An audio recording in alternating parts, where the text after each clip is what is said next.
All right, everyone, welcome to the Game Changer Show. I'm your host, Mike McKay, and each and every week we do this show with people who are changing the game.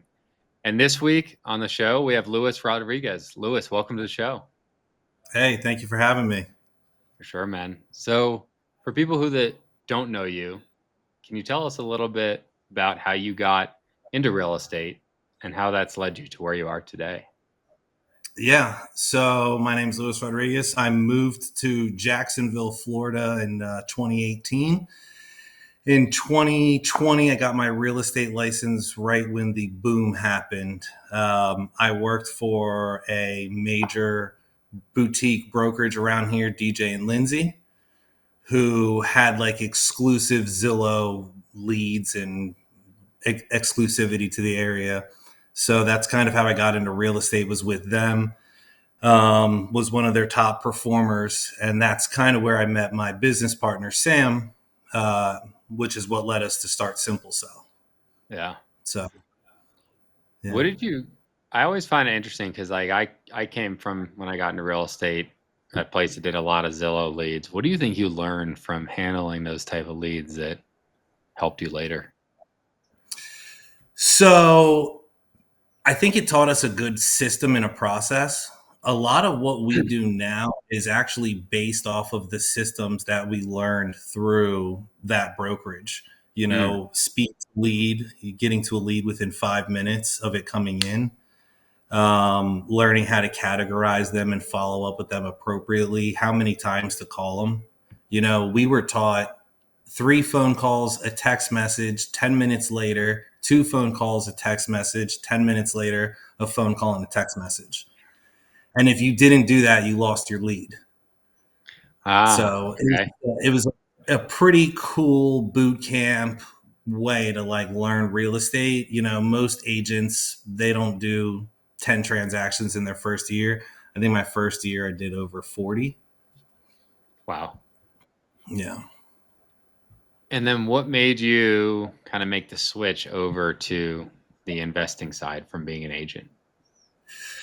As a kid, my parents flipped houses. So that's, I think, Huh. what had me invested or had me interested in the investing side of things. But I really got tired of driving around town and looking at houses, from like an emotional standpoint. And I Mm, noticed that, it was the boom. It was, the big C word was out and interest rates were super low. So houses were going for over asking really fast. So a lot of the time it was about talking to people instead of using emotional, like, hey, this is a good school district, your kids are going to be here, blah, blah, blah. It was more so like, hey, the numbers on this make sense, they work, and you guys should really push forward with this from a financial standpoint and an investment standpoint. mm, And it just got to a certain point where it's like, what am I doing continuing to work in such an emotional field when I'm so wrapped up in the numbers and finance side of things? huh. Okay. So you preferred like the number side of things or Yeah, I liked it more. I mean, for me, it wasn't an emotional, like buying a house wasn't an emotional thing. It was more of an investment vehicle. mm, Even the 2 houses that I purchased in the last couple of years to live in were not purchased emotionally. They were purely from an investment standpoint. mm. Um, and so that's just kind of how I started looking at things, was what are the numbers and how is this going to make the most sense, since real estate is the way most millionaires were made. That was kind of my Mm. thought process. Yeah. So at what point did you decide to go full out on the investing and I don't know if you're still an agent, but stop focusing on being an agent? Yeah. So in 2022, Sam and I had really started doing some deals. And we just realized we were, back then you're doing 14-day assignment fees. They were quick transactions. So for Mhm. us, I'm doing a deal with no due diligence, where basically we knew that the binder was hard and deals were closing quick, and then assignment fees were 20 grand, right? Mhm. And as an agent, to get a $20,000 commission, you gotta what, sell like a 7 $800,000 house. You got to pay Zillow. You got to pay your brokerage. You have to wait 30 days. You have all these contingencies with financing and inspection. And I was like, man, I want to get to the money faster, and I want to take advantage of what's happening in the marketplace. So the Mhm. switch is kind of how can I get enough deals stacked up on the retail side to last me to switch over, basically. Sure, yeah. Yeah. Gotcha. What was the first step you took when you made that jump? I think getting fired from the real estate company that I was working at was really like the first step. I think Sam and we weren't taking it as seriously at the time. Sam was building a new construction kind of like duplex Airbnb behind his house. And we were doing assignment fees, but we were more so like door knocking and getting them from agents. So we didn't really have Huh. like a lead flow or anything like that. So I think the first thing that we really did was to try and establish what are we going to do for lead flow and start pulling lists and like cold calling on a schedule, Mhm. getting together every day and trying to take it seriously. And one day, I just didn't come into the office for like a couple weeks, and they were like, "Hey, man, you haven't been here. We're going to let you go." And I was like, "All right, cool. Now I definitely have to just focus 100% on the investment side of things and just run with this." Mm. Because they run under a different model, right? Where they make people come in the office every day, and because most Yeah, brokerages couldn't care less if you showed up or not. that was the really cool thing with them. So most brokerages don't care if you show up. They don't care if they ever see you. Like I've been hanging my license for over a year at a brokerage. I've never even been inside there. I Yeah. have no idea who works there.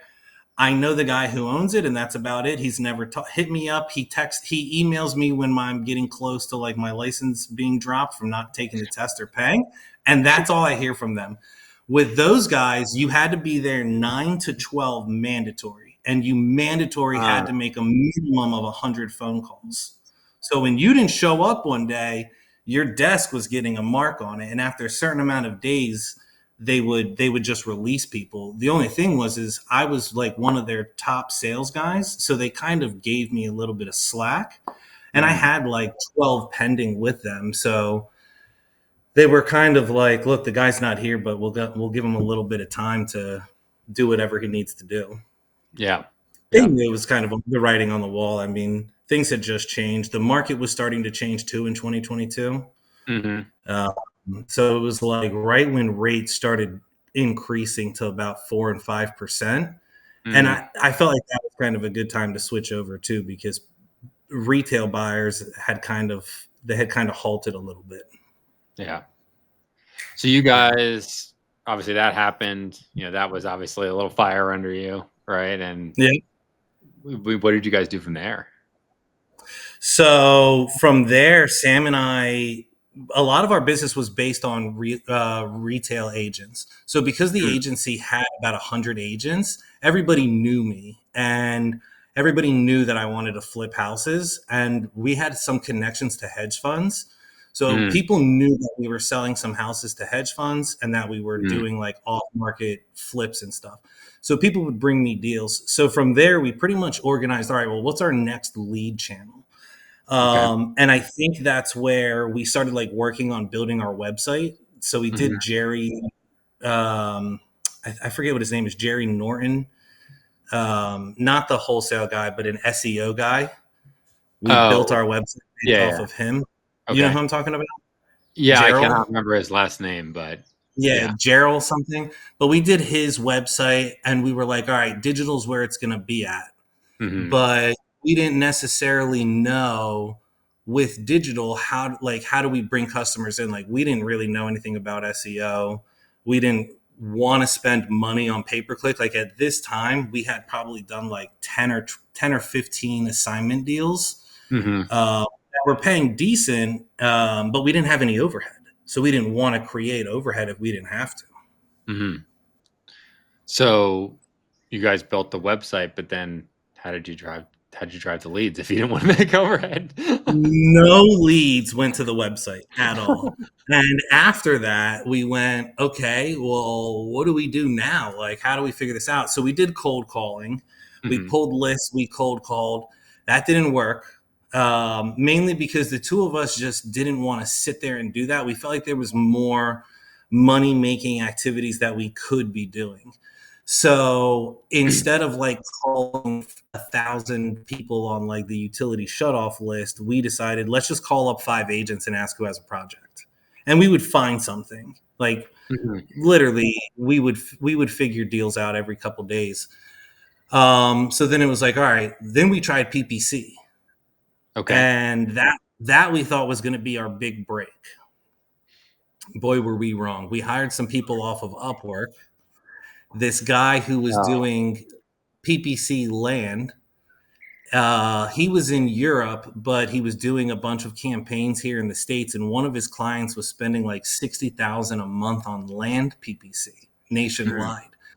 So we thought he could help us, and maybe he could have if we were looking at the leads differently. Because I think PPC intentional inbound leads are a little bit, not a little, they're a lot different than cold outbound leads. And I think we were still trying to handle them as like cold outbound leads, Ah. like, yeah, which there is a difference in the two leads. And so Sam and I spent about 30,000 on leads, and we ended up with a goose egg, zero transactions from it. Yeah. So talk about that more though. How is handling those inbound leads different than handling outbound leads? So your inbound leads, we didn't have a system for it. Mhm. And even though we had both just came from DJ and Lindsay and knew speed to lead, we weren't practicing it, right? We'd get Mm. around to it when we felt like it. We'd call them once or twice. Maybe we shoot them a text. If the lead came in today and we didn't have time, we'd get to it on Wednesday, call them 2 or 3 times. If they didn't answer, it'd be like, whatever. So there's no system to it.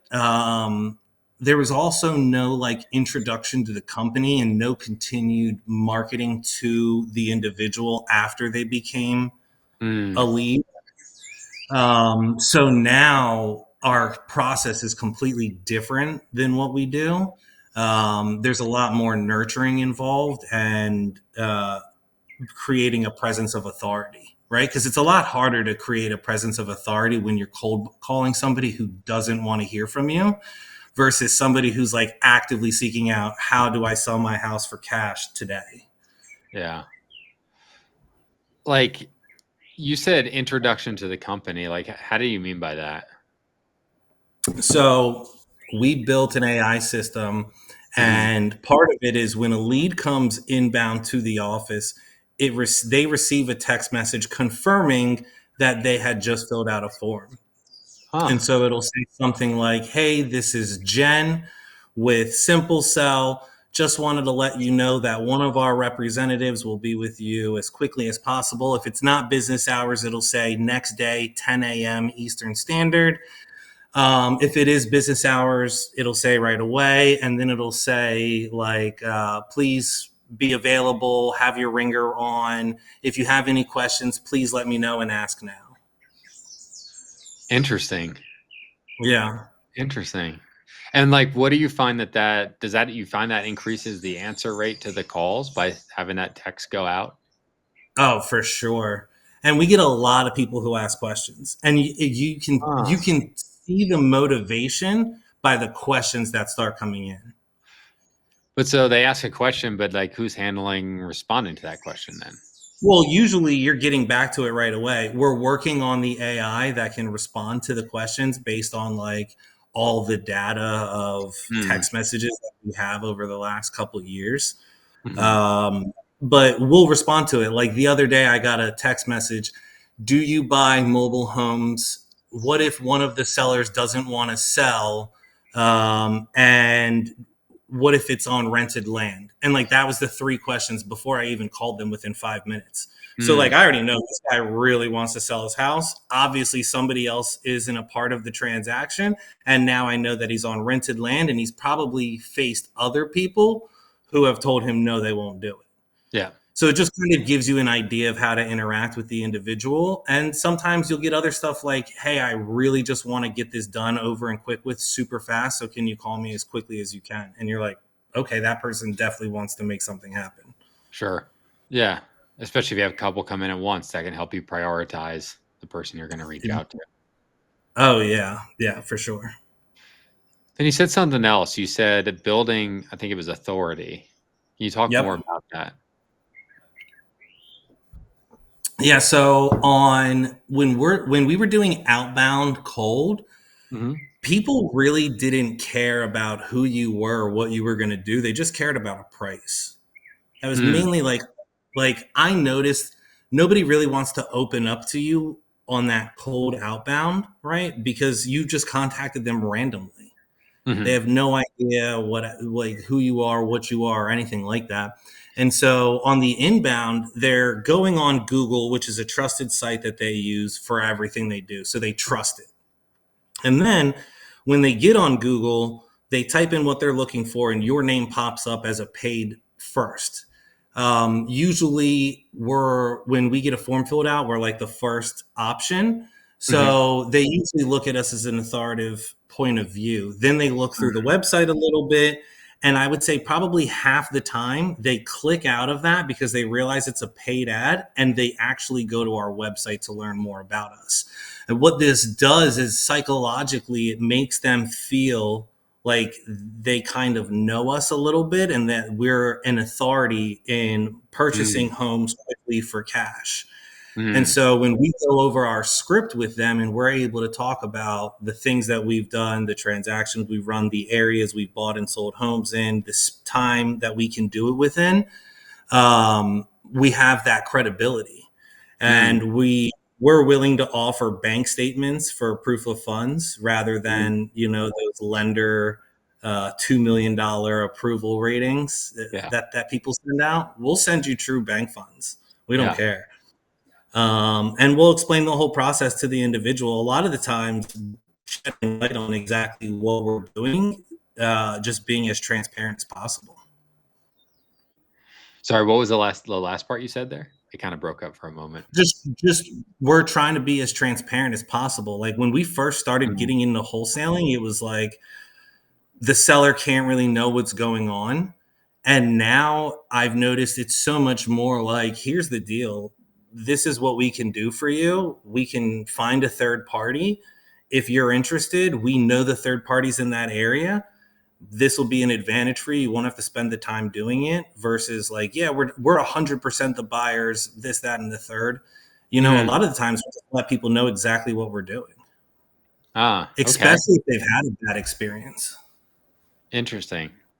So you'll Yeah. just tell them that you're gonna find them a buyer over there, but then, like, do you find, like, what's people's, I guess, typical reaction to that? Like, how do you frame it? Well, a little different, right? Because we used to do a lot of our business today, Mhm, as we've kind of rolled with the punches of the market, have gone from doing assignment contracts to doing subject to creative finance contracts with everybody upside down to mhm, now finding that like happy medium, which Novations has brought us, right? And mm, so what we'll find is that like we can explain to people, hey, if I got to do this in 14 days, if you need the cash that fast and I have to close, here's where I can be. And I'm probably lower than the other guy who contacted you, who's a wholesaler, who's going to do X, Y, and Z.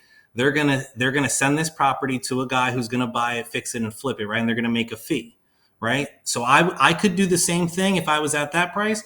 I'm gonna be lower because you actually want me to buy. That's what you care about, and I'm gonna do it in 14 days. So I'm at this mhm, price. Or, truth be told, your house sounds like it's actually in really good shape. It doesn't sound like it's in as bad a shape as most would think it is. And in this day and age, with the interest rates as high as they are and home prices as high as they are, I could actually probably get this to a third party individual who would be interested in it. And I could get you more money than I could buy at cash or that wholesaler promised you that they could get for you. Would that mm. be something you do, right? Now, everybody wants more money. Sure. Yeah. and everybody wants the convenience of getting out of it as quickly as they can. So I'm tying both of those things in. I have the connections, and I'm going to get you more money than those guys promised you. I'm just going to tell you about it up front. Right. Yeah. And now, because I'm being honest, they found me on the internet, whatever. You just have that authority point of view where they're like, okay, this guy's the real deal versus I just got a call in the dark. Who are you? Yeah. You know? What other things do you find are different that you approach or important if you're going to go with inbound leads? So I think the most important thing for PPC really, because you can't target what you're what these people are, how they're motivated, right? Mm, Like I know that I can have keywords mm, and things like that who people want to sell for cash buyers, whatever. Um, but there are a lot of times where I get somebody who's massively motivated to sell their house, but they owe $2,000 more because they got a VA mortgage and they rolled their closing cost into the house and they bought it in 23. yeah. So no cash buyer on the earth is ever going to be able to make them a cash offer that works. There's no novation offer that works because if you list the house traditionally, realtor fees and closing costs are going to require them to come to the table with money. Hmm. Um, so you have to understand creative finance subject to so that you can actually put a deal together for that individual and make something happen. Hmm. So do you feel like you need to have that in your arsenal if you're doing inbound leads so you can maximize all the leads that are coming in? Yeah, absolutely. I mean, we've been doing PPC a while. Sam and I have done a lot of assignments, novations, everything, right? I would say a year ago, we were probably having 4 to 6 pending at a time Hmm. and trying to get more transactions. We currently have 69 pending transactions today. Whoa. Yeah. Okay. Because we have cash deals, we have flips, we have novations, and we have creative finance deals. Yeah. Yeah. So how do you like that deal right there, right? That VA mortgage rolled in their closing costs, bought it 2 years Yep. ago. They're essentially underwater, at least a little bit, Yeah. right? How do you No, move for that deal? sure. How do you move that deal when it's subject to? So that deal is going to be sold subject to. Yep. We will sell it to an end buyer Hmm. with creative financing, and we'll just get paid a fee Hmm. instead of doing a down payment. They'll give us a fee for organizing the transaction, putting it together, Hmm. and they'll make payments directly to the bank, and we'll connect them to the homeowner directly. There are times when we want to wrap those transactions and buy them ourselves when it's like Hmm. a smoking deal, you know. Sure. But that transaction specifically is in Fleming Island. We Hmm. do not want to keep that property. And so we're just going to market it out. Our rule of thumb is to always be under 10% of the value of the home. So the home appraised at 455. Hmm. So as long as our down payment is under $45,000, we feel it's a win. We'll take anywhere from 20 to 30,000 if we can get it. But that's usually pretty reasonable down payment, 20,000 range. Hmm. And Yeah. that's going typically to another investor, or like how does that deal pencil out, I guess, for an investor who's buying it? So what we're going to do is we're going to list that property on the MLS for 90 days, and we're not seller financing for a homeowner. And so that individual doesn't have a great interest rate. They have like a 5.79% interest rate, but today's interest rate Yeah. is 6.7, right? You don't have to qualify for this loan. You have no debt to income on this loan, and you're getting a full interest rate point lower than what is available in the marketplace today. All you Mm, have to do is $20,000 down, and it's yours. And so we'll market mm, that out. And you'd be surprised how many real estate agents have somebody that thought they qualified for 450, but they actually only qualified for four. And the difference is only a couple bucks, maybe $100, $200. So that individual probably could qualify for that loan, but for whatever reason, maybe they didn't, or a real estate agent, somebody who owns their own business. There's so many reasons why mm. individuals may not qualify, and we try and find them and sell it to them. Now, if the interest rate's under 4%, we'll sell it to an investor for sure. They'll buy that deal. It sounds like throughout this whole process that you're like pretty transparent with the seller. Like, this is how it's going to work. I'm going to find a third party. They're going to take over the payments. Is that pretty much how the conversation goes, or? For sure, because on these seller finance deals, they're very delicate because obviously the seller's keeping the financing in place. And a lot of the Yeah. time, these individuals are fairly close to foreclosure, right? They're like either Mm. missing payments or they're going to start missing payments if they don't do something about it soon. And so they're very cautious. And so sometimes it's like, hey, you have a 6% interest rate. That's not interesting for an investor, right? Mm. So I can't purchase that, and I don't have any other investors who will purchase that. But I can orchestrate putting this together with an individual who we could get to purchase this that will help you and take over the payments. And what I would suggest is in the money you receive in this transaction, pay 1 month ahead. And so that if there's ever an opportunity where a payment's missed, you get that notification that the payment was missed and you can start acting upon what you need to do for foreclosure or whatever, but at least you're protected on the credit side so you don't have to worry about what's going to happen to my credit now that I've missed a payment. Right. Okay.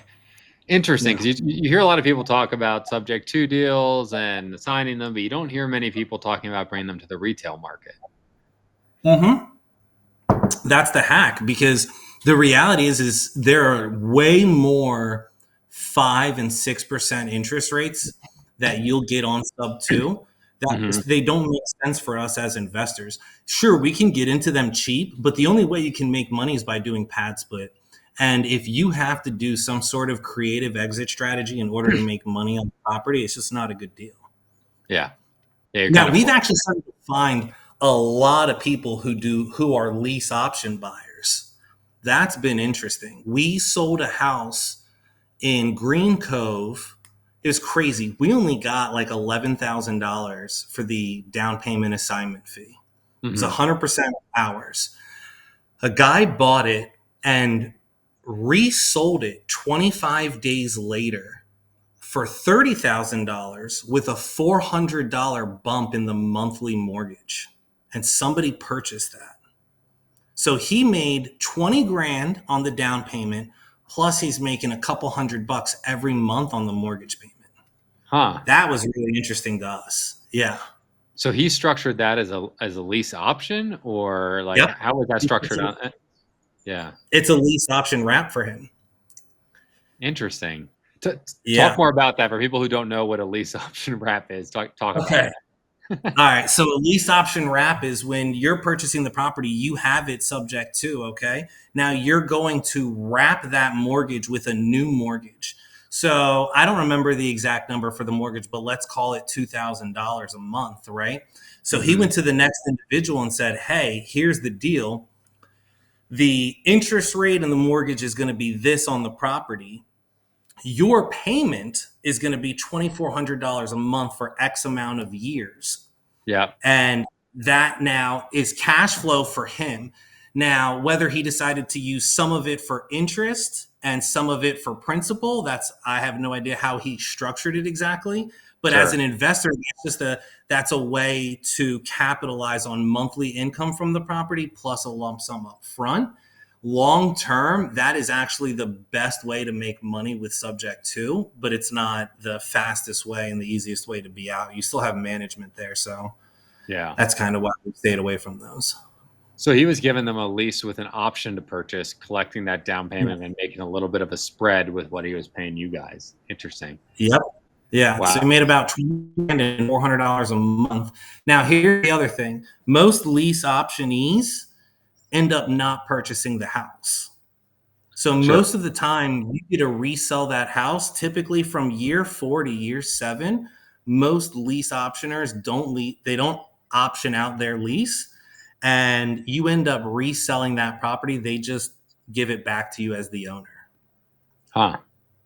I forget what the percentage is, but it's like over 70% of people in lease options end up not activating their option. Sure. Yeah. Crazy. So back to inbound leads. I find this kind of fascinating how you guys do it, how Yeah. you guys have the intro to the company and the questions. Like I haven't heard anyone else talking about this. Like what else, like how else do you handle those leads that is kind of different than other people are doing? So we do a lot with AI. Uh-huh. So Sam and I are the only two acquisition guys in the company, right? So Sam and I will harass you if you come in as an inbound lead. We're going to call Mhm. the shit out of you. Yeah. There's a certain point when we stop. It's probably 2 weeks in. If we've been calling you for 2 weeks, 20, 30 times, and we haven't gotten through, what we're going to do next is put you in what we call the AI days of hell, which is where AI calls you 4 to 5 times a day, texts you. And these are real AI conversations that qualify you. And if you answer all of the questions, it will send you as a live transfer to Samurai to talk. So that's one of the other things that we do that's unique. We also do a lot of bait testing.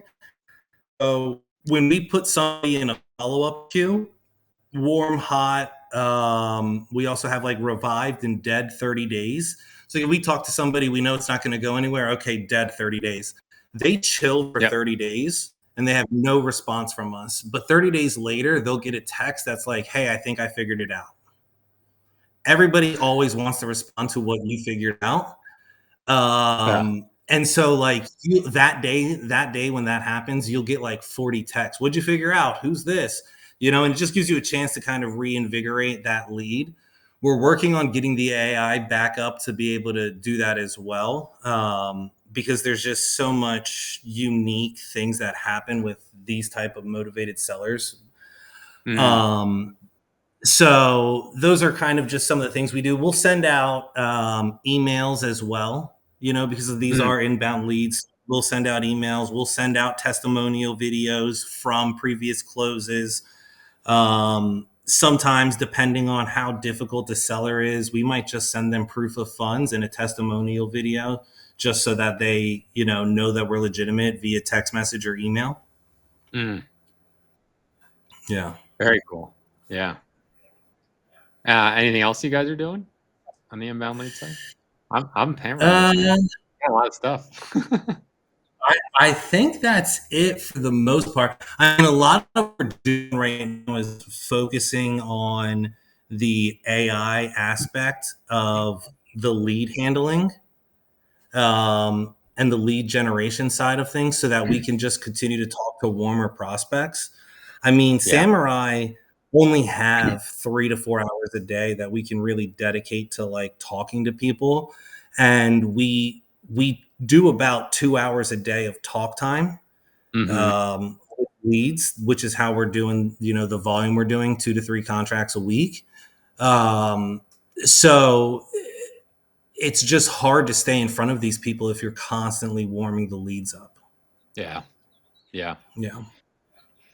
And then you guys said you've got, I think it was 69 transactions in the pipeline right now. We How do have you manage 60 pending. Yeah. how do you manage those? Oh man. It's a lot. So we have two in-house TCs. Mhm. We are hiring another individual who his literal job is just a firefighter. That's all he's supposed to do is put out fires and deal with fires every day. He Mm. has no real role other than what is the problem for the day, calm them down, talk to them, keep them off the ledge. So we Mm. use a system called Trello. Mhm. And then, like I said, we built a system called AI Speakly, which is built on Go High Levels platform. That's our CRM. Mhm. So with all of those automations that we have, it's a place that allows all of us to stay focused kind of on our deals. We do an inventory meeting every day. It's about an hour long meeting. So, like I said, we have two TCs. We have a guy who's starting, who's, like I said, a firefighter. And then we have two VAs, one in Brazil and one in Pakistan, who Mhm. are also participating on keeping the ball rolling, vendors, receipts, things like that. Yeah. because It's you're doing a constant. lot of different type of transactions, right? It's one thing to manage 60 cash transactions. It is different to manage 60 something different types of Oh transactions. yeah, dude. We have a flip in Kentucky right now that we're doing virtually. We're doing a flip virtually in just outside of Atlanta right now. We have a flip that we're doing in Jacksonville somewhere. Maybe we haven't closed on that yet. Plus the novations, plus sub two, plus the cash deals. So yeah, it's a lot. It's definitely we're definitely pulling our hair out on most days. I'm losing a lot of it now. Um, but we're just we're trying to see how much we can put together with just a handful of us. Hmm. Dom had Cash Geeks before, which Hmm. is a pretty big name in our area for sure. I think people know of who they were and the kind of business that they were doing. And Dom had between 40 and 60 employees because he did have a lot of VAs. But Yep. they had that office that we're in now. They were doing big business, but they were doing about 4 million ish a year Hmm. with those 40 to 60 employees. And really, between the three of us, our two TCs and our two VAs, um, we'll do between 2 and 4 million. The only reason I say that is I don't know the exact number, but I know we did $1 million before April. Um, Hmm. I would assume we've probably done another million over the summer. And if you think about 69 transactions at $20,000 a pop, which I think our average net fee is about 27,000 at 20 grand a pop. You're looking at what, 1.38. Yeah. We still have a little bit of the rest of the year. So we're trying to see if the 10 of us could do what Dom was doing with 40 plus people. Yeah.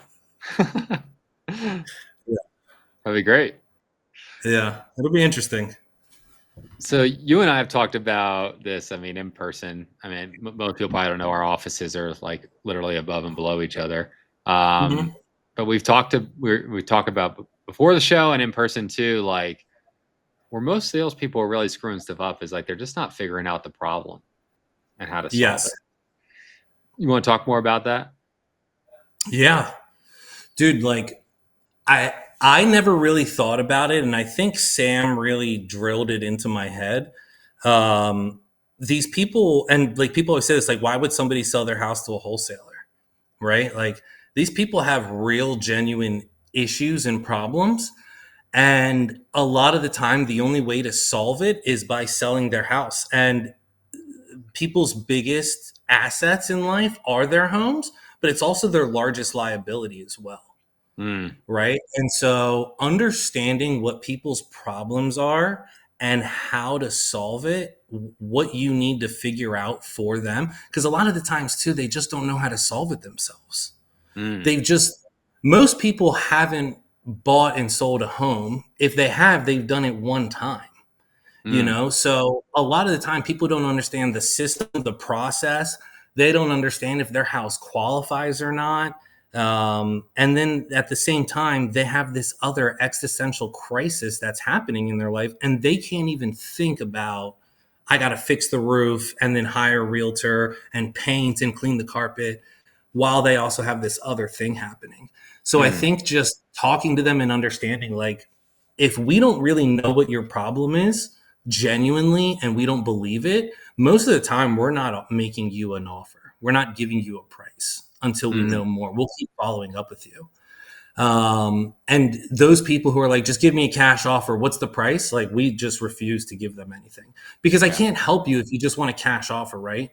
And I think a great example of this is, which is why you have to be so versatile in all of your exit strategies, right? Is I got this guy to call me from Nashville. He wants to sell his house. He's divorced. He refinanced and he gave his wife all the money. He can't afford to make the monthly payment. Now, he's not telling me that. All he says is, I refinanced. It's a lot of money and a lot of house, and I don't need it anymore. And I say, hey, dude, being you just refinanced, you keep asking me for a cash offer, but a cash offer isn't going to make sense, right? Because you Mhm. just got your money out. And he's like, no, I just want cash. I just want cash. I just want cash. So I'm trying to go through it with him. And I spend about 40 minutes kind of informing him why, what's going to happen, what people are going to do and how they're going to treat him. And so let's say his house refinanced at 200 grand. I think I offered him 120,000 and he was so offended and pissed off. And I'm like, dude, you're on market today with a real estate agent at 199. I can't pay that price. So if I got to buy it, I got to relist it, I got to pay for the money, do all of that. This is my cash offer. And I said, but I have another option, which I think is probably what you need because it sounds like you might be missing payments, and that's subject to. And he's like, I'm not missing any fucking payments. Boom, hangs up on me. Okay, that guy's obviously not happy. He was at work too and a construction worker, so I figured he was just showing off. I'm on my way home at 7 o'clock at night, and he calls me and he goes, "Hey, can you talk to me about that seller financing?" He goes, "I called the realtor. She said she wants to cancel the listing. She doesn't want to do it anymore. She said it's just we're not getting anywhere." So I'm like, okay, here's the deal. How many payments are you behind? He's like, I'm behind 4 payments. I'm like, I knew it. Like, you Yeah. should have just this from the beginning. I told you. I was like, dude, I knew that this was the case. So he couldn't take a cash offer. It Yeah. didn't make sense for him. The only thing that made sense for him was to go subject to, which he did happily. We're not giving him a single dollar. Mhm. We're paying off, which is why he wanted the money, was to make the 4 payments. Now here's a quick tip. I'll give you a little hack. We're Mhm. going to call the mortgage company and get them to forgive those 4 payments and put them on the back of the loan. So we owe $0 at closing, and then he's going to get $0 at closing, and he's going to be happy as could be because he already agreed to $0. Yeah. So the fact that we're not giving the mortgage company any money isn't going to bother him. And Mhm. so we'll get this deal. It's at the cost of closing costs, and that's it. Yeah. Yeah. Yeah. And I think that's a good point, right? Because that guy is calling, he's filling out 10 forms online, 20 maybe, right? And Yep. everyone is telling him, well, I can give you 100, I can give you 110, I can give you 130. But no one really understands why he's selling and what he's trying to solve, and that Right. they're not offering him anything that is ever going to help him. Right. And that's why I kept saying to him, I'm like, dude, you want cash. It doesn't make sense. You just refinanced, man. You have to be missing payments. Talk to me. And I'm trying to get him to open up because once they admit that's the situation, we just lean all the way into it. I'm like, Mhm. dude, here's the situation. I see it all the time. You're 4 months behind. They're sending you letters. This is what's happening. This is what you're afraid of. Here's the timeline you have. Here's what I can do. My team can call the bank with you on your behalf and stop all of this for you. We're going to present them our contract. They're going to stop all of this, and they're going to give us the time to connect you with the right buyer because he didn't have the right interest rate. He just refinanced. We're Mhm. going to connect you with the right buyer because it's not going to be me at 6.5%. Okay. You don't need that real estate agent anymore. Get rid of her. I'm going to sell it on market. We're going to list it to regular everyday people, and somebody's going to make an offer on it. Mhm. And that was solving his problem, right? It's really like he doesn't need, he didn't even need money. He just needed a way to sell his house and get out from underneath it, Yeah. Yeah. you know? What do you think that you do that's different about your approach that allows you to get the truth out of people? Well, we care, right? We know that we can't solve it. We know that we can't help them without knowing what the problem is. And so a lot of the time we try and bring people into this circle of like, hey, every day I make 100 phone calls. They are for the exact same reason you're calling now. Something's going on. And by what you've said to me, here's the only things that I can think logically is what's happened. So talk to me about what's going on so I can help you put an action plan into place. Because if you need money today, no matter who you sell your home to, that's not going to happen today. But maybe I can solve your problem. Maybe I can help you.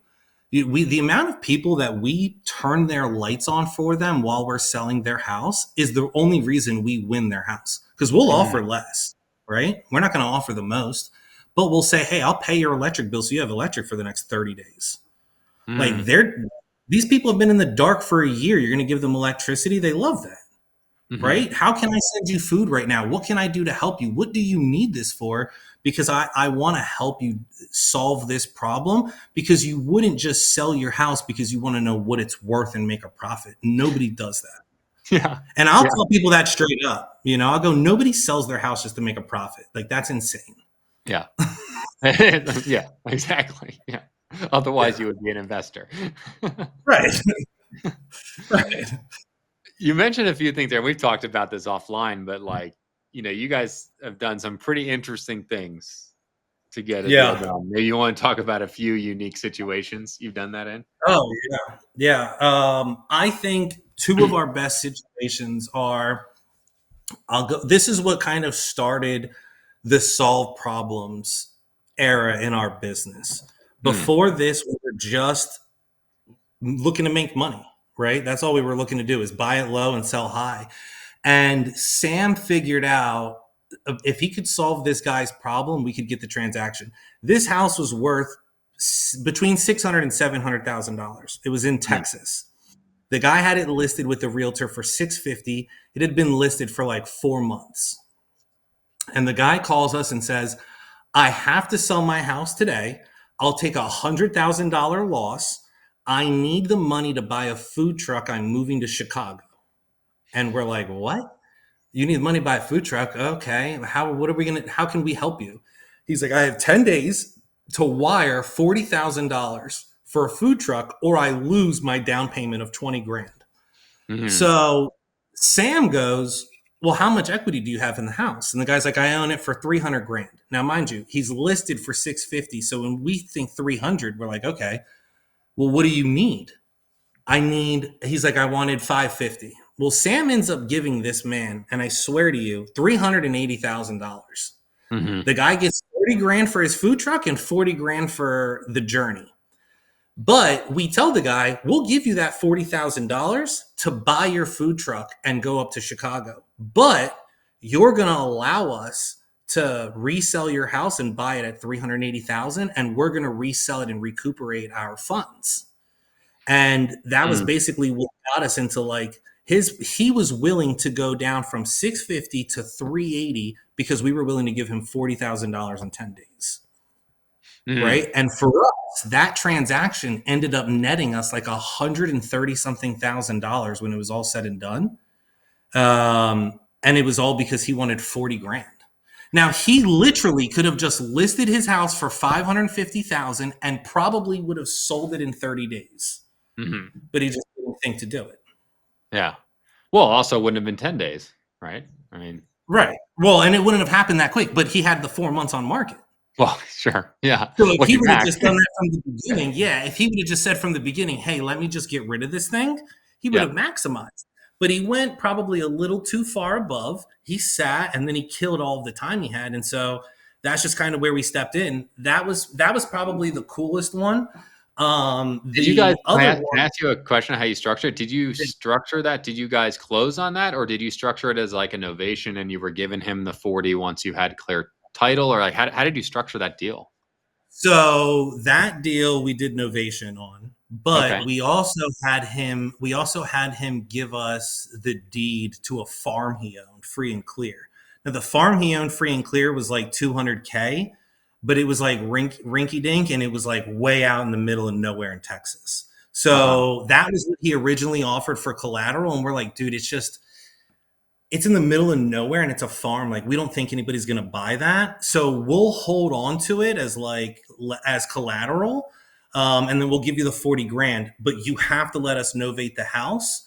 Mm, And we tied the money up between the two of them so that it was equal on both.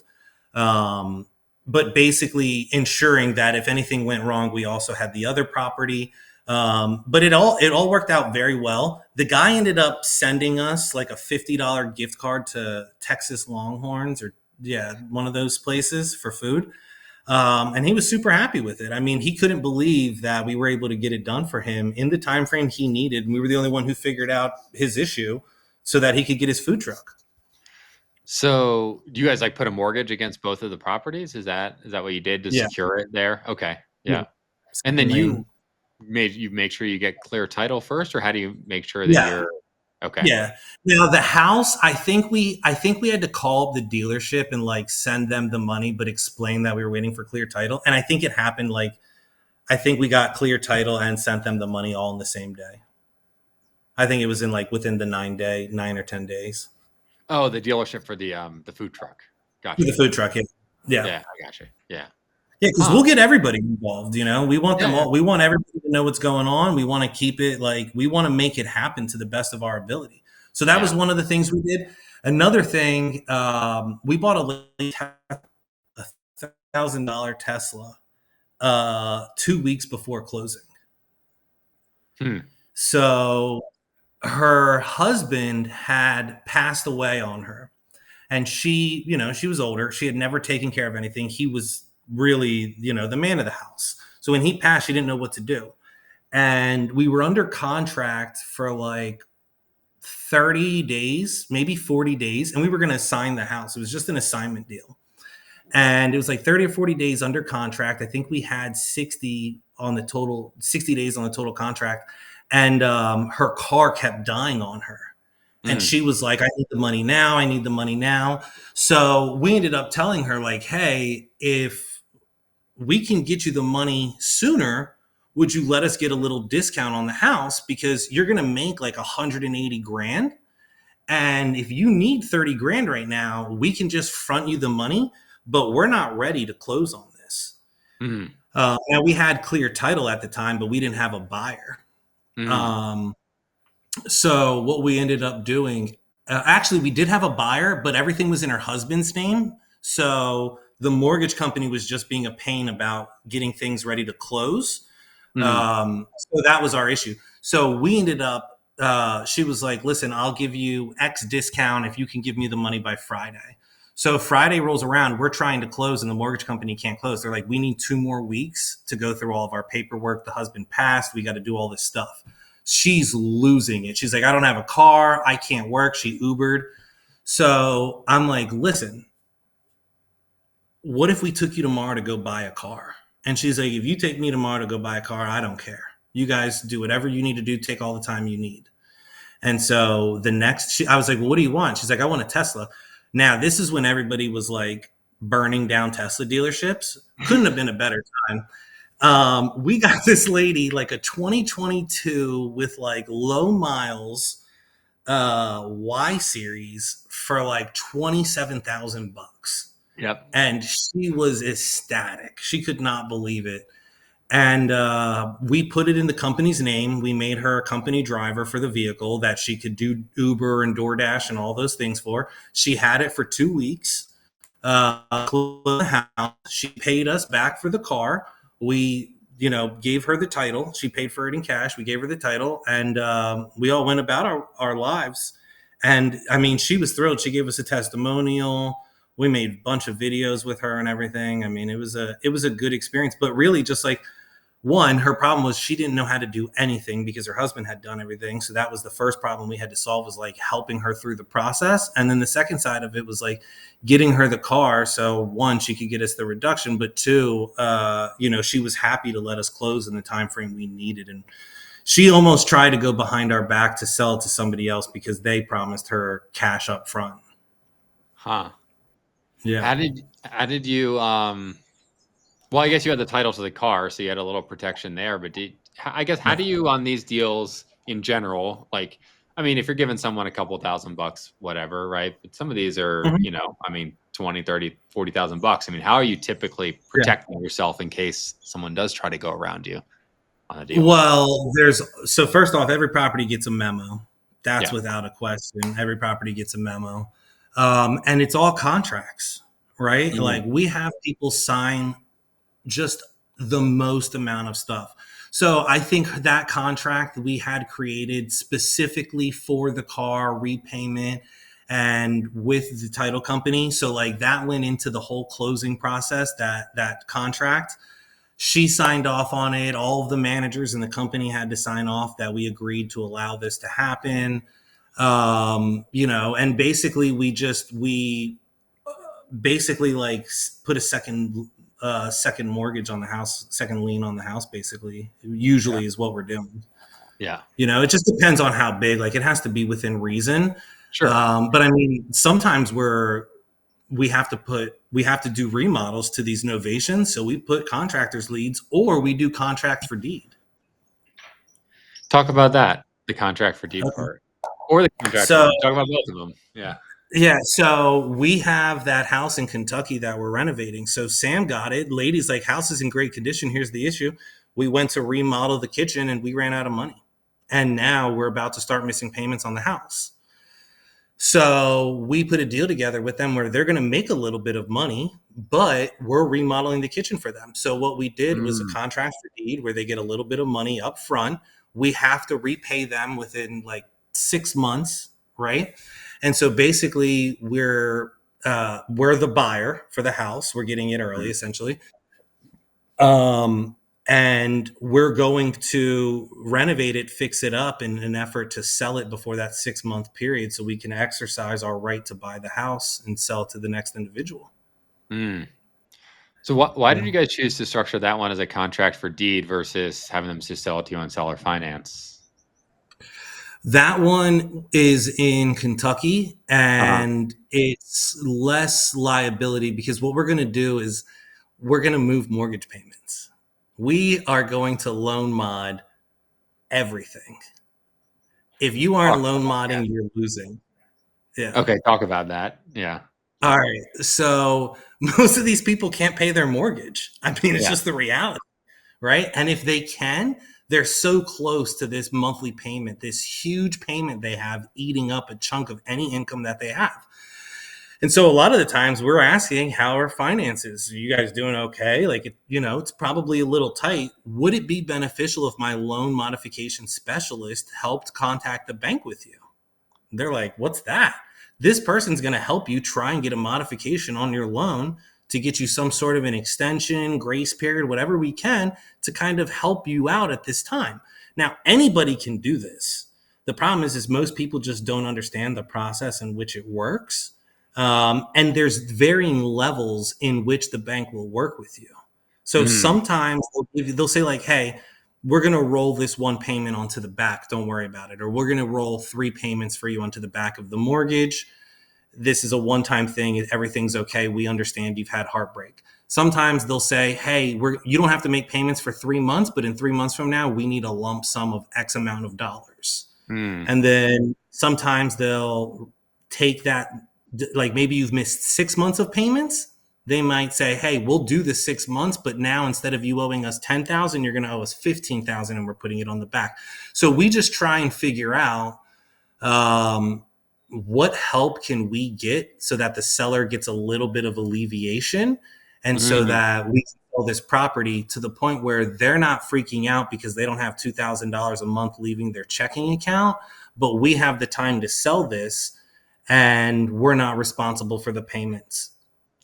So Yeah. we want to have the least responsibility as possible and really just control the real estate as much as we can.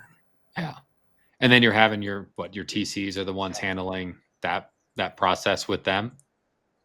Yeah, so Ashley has probably done 200 loan modifications Oh my. now. I mean, she has it down packed, and it's really a part of our process for the Yeah. most part. Like, if it's not a cash deal, I would say 80% plus have loan modifications on them. Which Yeah. is, I mean, sometimes these people don't even need it, but they're like, wait, you can help me not have to make payment every day? Okay, we'll sign with you. It's so Yeah. interesting. Yeah. Talk to about so you said sometimes you're renovating these novations, so you're putting contractor liens against them. Mhm. Like when do you decide to do that? Like how much are you willing to like what amount of money do you need to put up in order to say, okay, now we need to secure ourselves in some way here?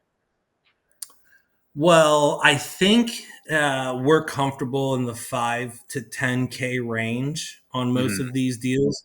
Our novations, we're typically shooting for a 40K fee on most Mhm. of our novations. There's a lot of the time where Samurai are bringing in 75 to 100. So we're okay with spending 10K, especially if the seller knows that we're doing these repairs because it makes them feel more tied into us.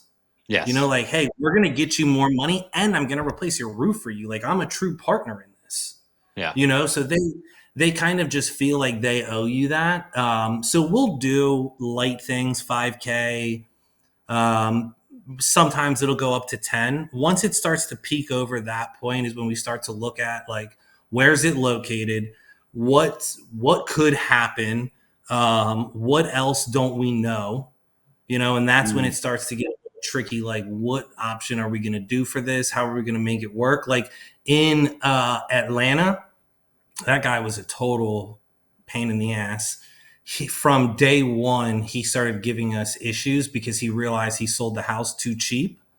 Mm. And yeah, and he tried selling it to other people around us. So we ended up closing on that one sub two, and we're just doing the flip sub two right now. It's not Sure. ideal, but the house, his son was like a druggie, and he gave the house to his son, and his son just destroyed it, which is why we got it for as cheap as we did. Yeah. So it's probably 450. We got it for 260. Yeah. But the son just obliterated this house, easy $100,000 in repairs, and he had like got laid off from his job, so he was like trying to tell us, well, I can go do the renovations now. He was a contractor. He's like, I can go move back there and do the renovations. And so we just ended up closing on it quick to shut him up really Yeah. and do it. But like, we didn't want to take that project on and do it, but we knew that there was a $60,000 bill in profit there. So we're like, we didn't want to let it go.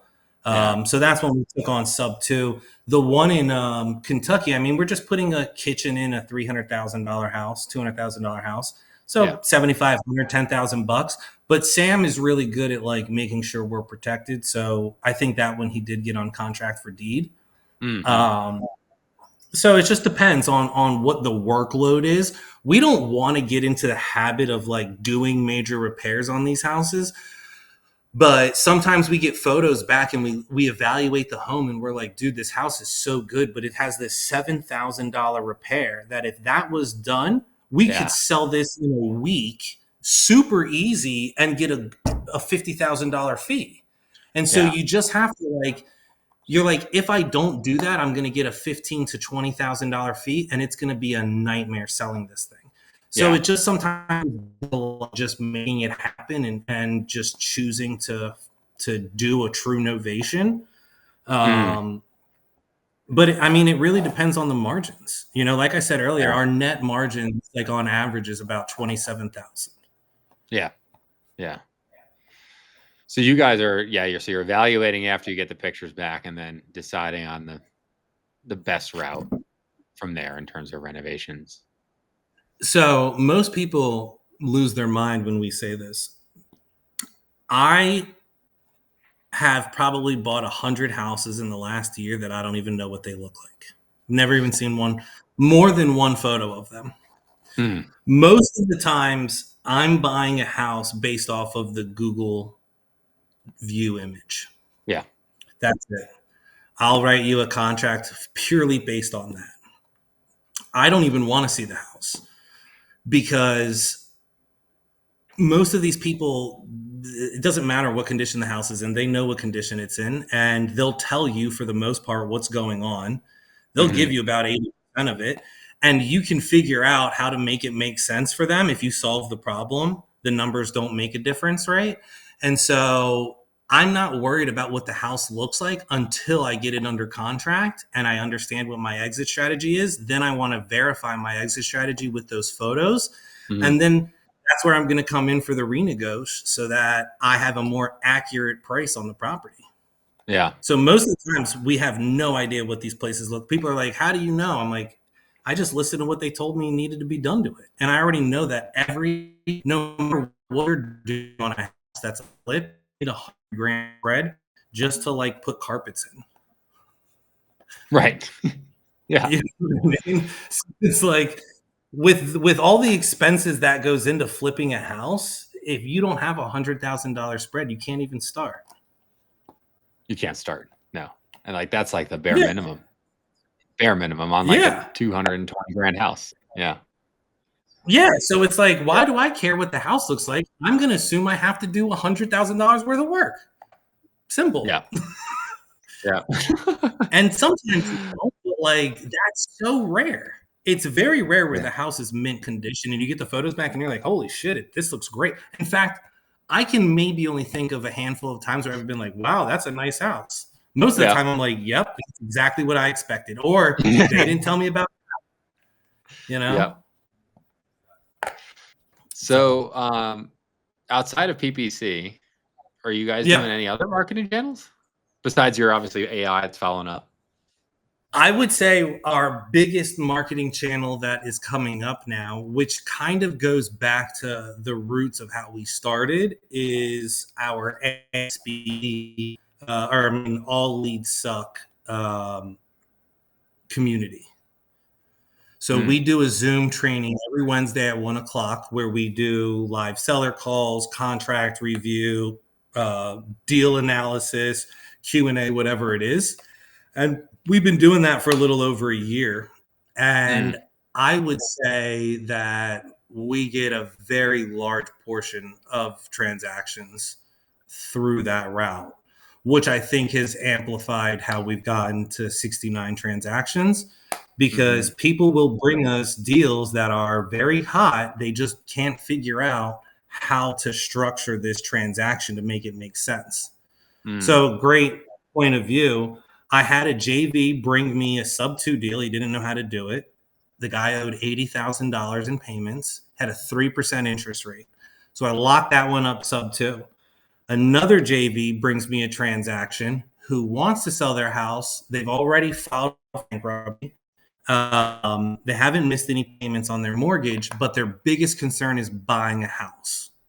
And it has to be in one place and one place only, Middleburg. Well, I just locked up a sub 2 house in Middleburg. So, ma'am, I have a house for you that you don't have to qualify for, that you don't need a mortgage for. All you're going to need is $40,000 and it's yours. Now, mind you, we were only going to market that for like 20 grand. Sure. Right. Yeah. So here's one JV that's brought me a deal. And now I have a second JV who's brought me a deal who I'm going to sell. I'm going to buy their house and then sell them my other house. Yeah. So out of it all, we're like in these two deals are from other people that couldn't figure out how to solve them. And here we are just marrying them up and making it happen for them. And it's just interesting that when we looked at the numbers, we were like, wow, probably about 30 to 40% of the transactions we're doing right now are coming from our JV partners. Wow. That's pretty significant. I have one guy who we have 10 contracts with. Wow. Yeah. What's your breakdown in terms of deals of percentage of like novation, creative finance, cash, or whatever other crazy strategy that you're doing? I would say it's like 70% novation. Really? 15%, yeah, 15% to 20% sub 2 creative finance, and 10% to 15% assignments. Wow. Okay. Yeah. Yeah. Do you In feel fact, like that I'll is actively talk somebody out of an assignment to do the innovation with them. sure. If they don't have what time crunch is typically the Well, factor most there. of them don't. Like most people can wait 90 days. And if they can't, I'll just figure out how to offer them money in advance, right? Yeah. So that's just what it's about. Yeah. Interesting. Yeah. So do you feel like a lot of that is also because that everyone else buying PPC is just like they can't solve these people's problems because they've only got the cash hammer, basically. One Well, tool. yeah, 100%. When we did our first round of PPC and lost 30K, Dom will testify to this as well. Dom says he lost $100,000 the first time he did PPC with Cash Geeks. You only have, when you're just using a hammer to build a house, you're not going to succeed. You have to have all of the tools available to you to build that house. And these transactions, like I had said, they may have zero equity, but you can still make a deal out of them. You can still make $20,000 out of a house that's completely upside down. Yeah. And so you just have to understand how to do that. What's your typical time frame on an innovation in some of these areas that we get some leads coming in? I'm like, these areas are rural, right? I mean, what kind of time frame are you asking for to make sure you can get it done? So we always ask for 90 days. It's always 90 days. And that usually, I would say, 80% of the time works.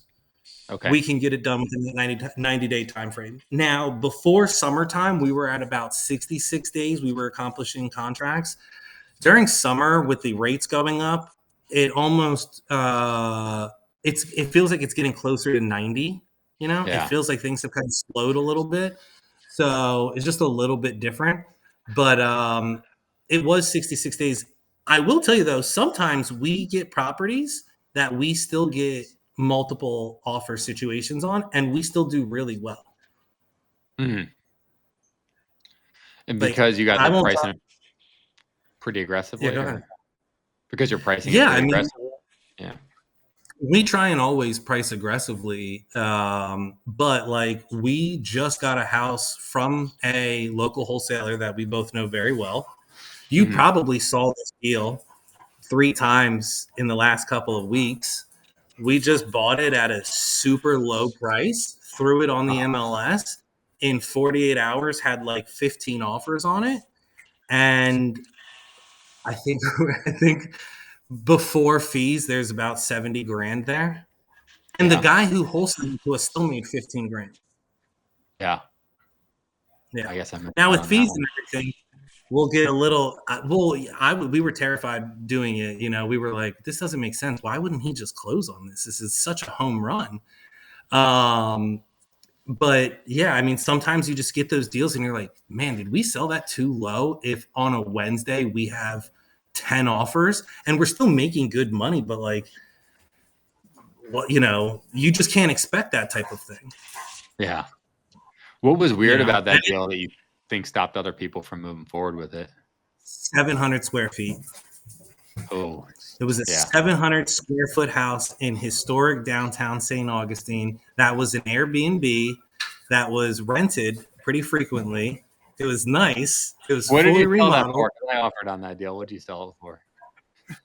370, Oh, I was wrong. 371, 371, 600. I was wrong. I was really wrong. Yeah. Yeah. Yeah. Dude, I felt the same way. And when we saw it the first time, we're like, that's crazy. Even the first time we saw it, we thought, you know what? That's not terrible. Then we were like, wait, 700 square feet? Ooh, I Yeah. don't know. That's pretty tight. And then we were like, wait, this place doesn't have closets. There's no closets in the bedrooms. And no parking. No And driveway. zero. There That's is what scares one me. parking spot in front of the house, and it is dedicated because it's a historic house. We didn't find that out until after. I didn't know that either. Yeah. I'm not sure it would have changed my Yeah. decision anyway, but you guys made a good call Yeah. on that. Like, Well, you know what it was? We just lowballed and they accepted, and we're like, all right, shit, let's do it. yeah. And I Yep. think the miss out on the opportunity was he should have offered an ovation and just offered them 15K more and just done an Mm, ovation on it. Or he should have just closed on it and listed it. We obviously, it's not in everybody's model. Everybody has so much going on. You're not yeah. always paying attention to all of the moving pieces inside of the business. But that's one that, like I said, it sold so fast. We were almost like, shit, we got rid of this too cheap.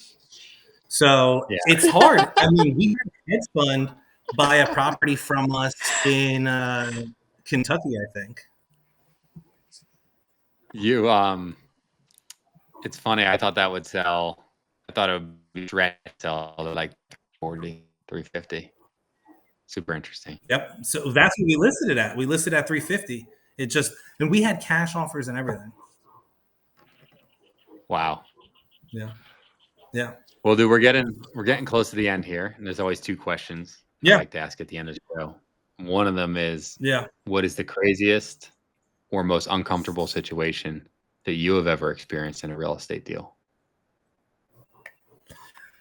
So I would have to say that the buying that lady the Tesla was the most uncomfortable thing that I've ever done, because her and I Mm, screamed at each other on the phone. Um, I think I sat there for like 30 minutes letting her just scream at me. And at the 30th minute, I just unloaded on her. I couldn't take it anymore. And then I got her to give me $20,000. and then I bought her a Tesla afterwards. So I think that was probably the weirdest and most uncomfortable thing. There was silence for about 15 minutes where neither one of us said anything. And we just sat there waiting for each other. And then finally, we're just like, all right, so you want to go car shopping tomorrow? Yeah, you guys can take the money. Okay, good. Let's do it. It's so uncomfortable. It's Yeah, just so uncomfortable. Well, I would say that's probably one of them for sure that I would prefer not to have to do again. sure. Yeah. Yeah. Yeah. And then second question I always like to ask is if you could go back in time, give yourself one piece of advice when you were looking for that first real estate deal, knowing what you know now, what would you tell yourself? Um, I think I would tell myself that it's real and Mm, that people will sell you all of those guru things that you've seen are real. You just have to find them yourself. There are ways to buy houses with $0 out of pocket. You can give the homeowner $0 and somebody can finance your closing costs for you. And you can mm, own that house for absolutely nothing out of pocket. I didn't think that that was real. We've done 20 of those that I know are real. So that was probably one thing. The second thing is I really didn't think wholesaling was a legitimate way to do business, that people would sell you their house at 30 mm, and 40 cents on the dollar. And I've never understood how people who ask me to run comps for them get offended when I run comps and I tell them how low I would try and get it. I just didn't realize that you could actually get houses for that cheap. yeah. And I don't think people really are thinking about that. Those are motivated sellers. And there are plenty of people out there who will sell you their house for 30 cents on the dollar in livable condition. Yeah. Cool, man. Well, thanks for being on the show. Yeah. This was awesome. If people want to reach out to you after, if they have questions, or maybe they want to check out that Zoom call that you guys do, how can they go about Yeah. reaching out to you? So, best way to reach out to me, I'm a fiend for, is Instagram at 904 Sold by Lewis. I check it all the time. I get a lot of DMs in there. I'm very active in there. TikTok hates me, so you don't ever message me there. Or you can shoot me an email. It's lr@simplesellpros.com. It's a really easy way to send me deals. If you actually go to my Instagram, though, I have a link for the Zoom training at 1 o'clock on Wednesdays. And then I have a link to our community where you can submit a JV form or review any of the scripts that we use to lock sellers up and the framework that we use to offer cash novations and sub two. Cool. Well, awesome, man. Thanks for Yeah. being on. Absolutely. Thanks, man. I hope you enjoy the rest of your trip out there. Thanks.